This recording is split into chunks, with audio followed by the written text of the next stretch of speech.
Hello YouTubers, it is July the 2nd and I'm going to a memorial ride.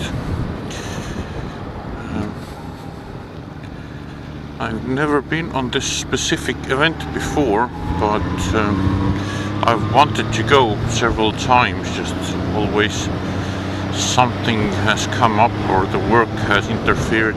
But today it's Sunday and I'm not at work currently, so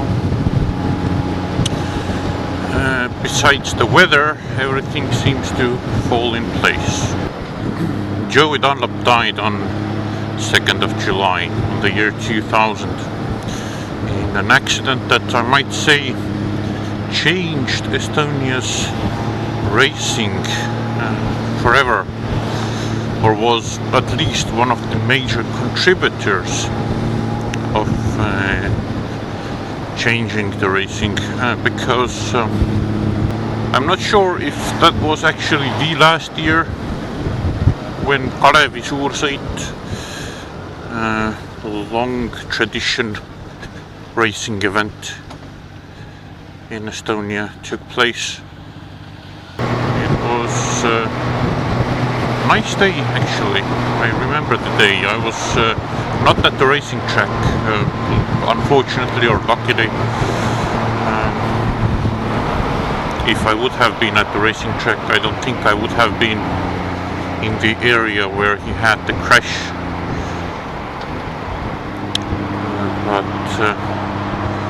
I was instead at home. I was underage, of course, so you know, I was dependent monetarily from other people, and that probably was one of the reasons why I wasn't at the racetrack that day. I say racetrack, but it's like a TT track. That's just normal city streets that were once a year turned into a racetrack, much like the Isle of Man track. You know, there are trees right next to the road, there are curbs, the lampposts, everything, you know. Clearly that was a dangerous event from the very beginning, and that day, after a rainy race that I believe Joey Dunlop won, he went to a lower category, or like a lower engine capacity bike, to do the following race, and went off the road. There were so many conspiracy theories about how the accident happened. There were talks that the children ran on the road, or dogs ran on the road, and that is something he tried to avoid, none of which I think has been proven. Maybe he just misassessed the road conditions. We'll never know for sure. In any case, I remember exactly where I was when I found out. I was at home. Like I said, I wasn't at the racetrack, and I was actually watching the Formula 1 race on TV when the announcer said that on the race at Kalevi Suursõit, Tallinna Pirita Kose racetrack, Joey Dunlop had died.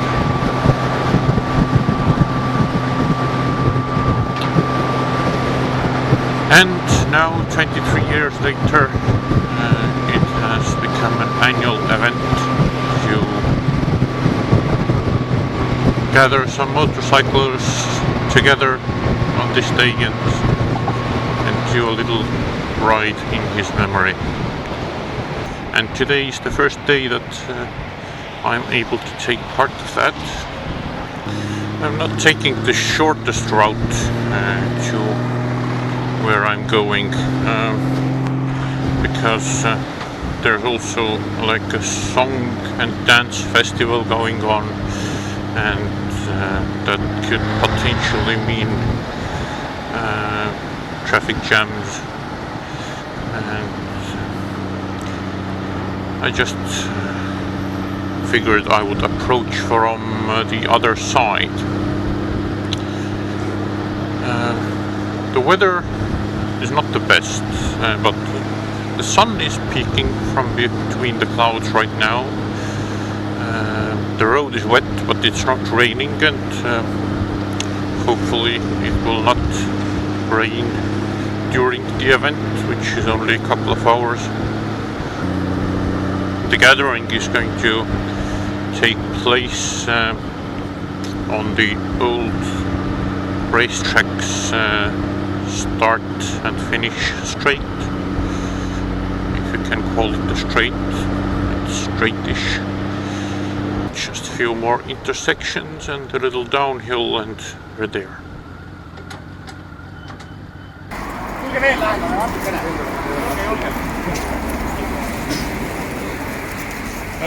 Selleks on mitu põhjust. Üks põhjus on see, et ega siit ilma selfita ei lähe keegi ära.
Järjekordselt peaaegu õnnestunud sõit.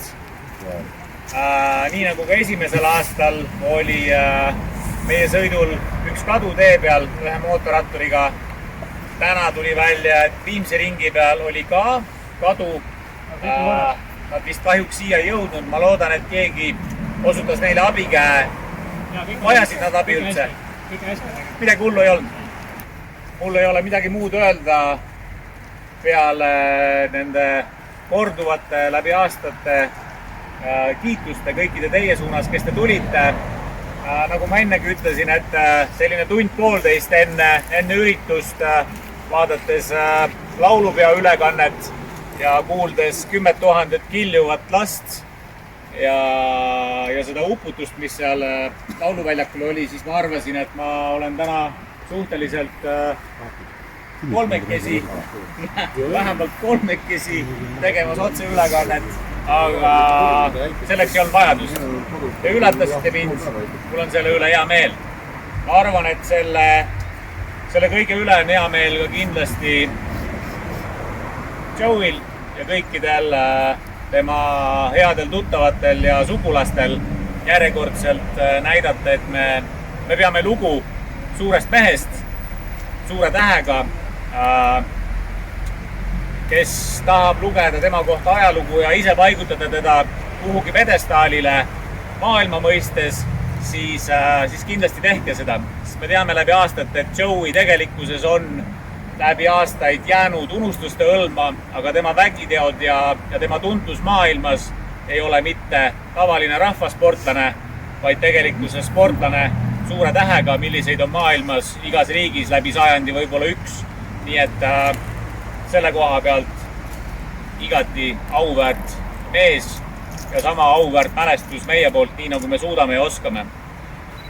Tere kõigile ja mul on tõsiselt hea meel, et korraldaja palus mul siia, sest et see mälestus, mida te siin kannate endas ja üleval hoiate, see on selline minu jaoks erakordne, ma arvan ka enamik eestlaste jaoks, kuna mitte eestlaste jaoks, Eestis elavate inimeste jaoks, sest et Eestis elanikud pigem kiruvad poliitikuid saunas ja mälestavad oma kangelasi südames kui reaalsete tegudega, mida nagu teie teete tänasel. Et see traditsioon, siis nii kahju kui ja kurb, kui see sündmus ka ei olnud, siis tegelikult see on tekitanud traditsiooni ja pigem teatud inimesi liitnud ja ühte suunanud. Nii et mul on igati hea meel, et te hoiate seda väärtust Joeyt meeles ja see, mida te teete, aitäh teile ja Pirita linnaosavalitsuse poolt siis mälestuseks meie poolt aitäh. Hillegin. Aitäh.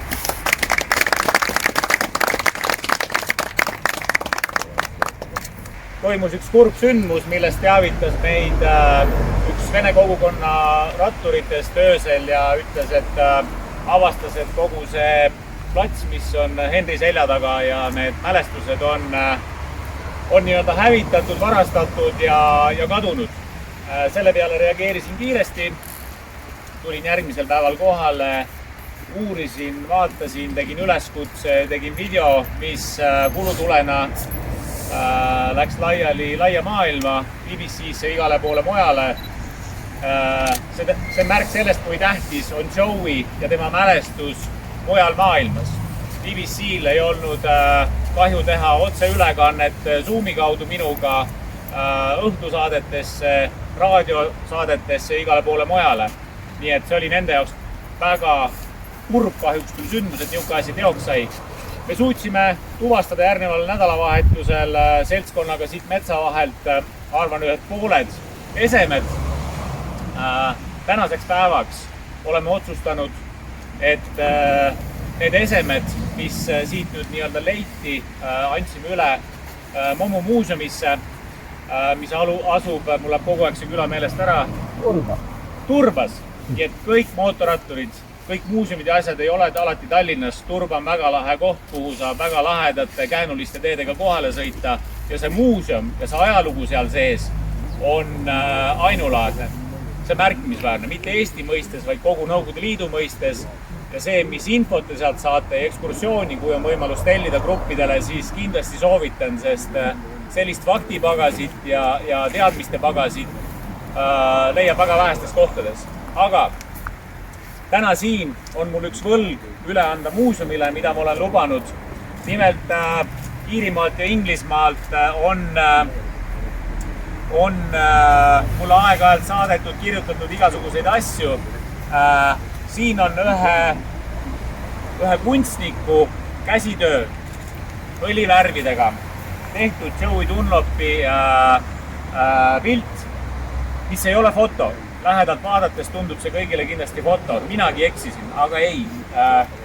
See on tehtud käsitööna, õlivärvidega ja sertifitseeritud kunstniku enda poolt. Minule saadetud kui selle mälestuse siin elushoidja ja meile kõigile saadetud. Ma arvan, et see koht ei ole kindlasti ei minu juures kodus ega ka kusagil kontoriseinal, vaid kindlasti muuseumis. Selliseid pilte tehakse maailmas 800. See pilt on 521. sertifitseeritud toode, mis teistpidi on selline märkimisväärne number, sest et pildil peaks olema 125. klassi võistluse üks nii-öelda hetkedest. Täna ma tulen ise alla lugupeetud mehe juurde, Arno juurde, muuseumi eestvedaja ja motospordi ajaloo elushoidja. Ma soovin, et selliseid ma soovin, et selliseid mälestusi ja välismaalt meile saadetud ajaloolisi hetki saab olema seal muuseumis rohkem, nii Joey koha pealt kui ka kõikide teiste sportlaste koha pealt. Et see koht ja see mees on märkimisväärne kogu see tegu. Minul ei jätku kiidusõnu selle koha pealt, mis ta teinud on, aga igaks, kes sinna läheb, ma arvan, saab ise aimu, millest ma räägin. Tasub sinna minna kindlasti. Võtke see ette ja tehke üks mõnus külaskäik.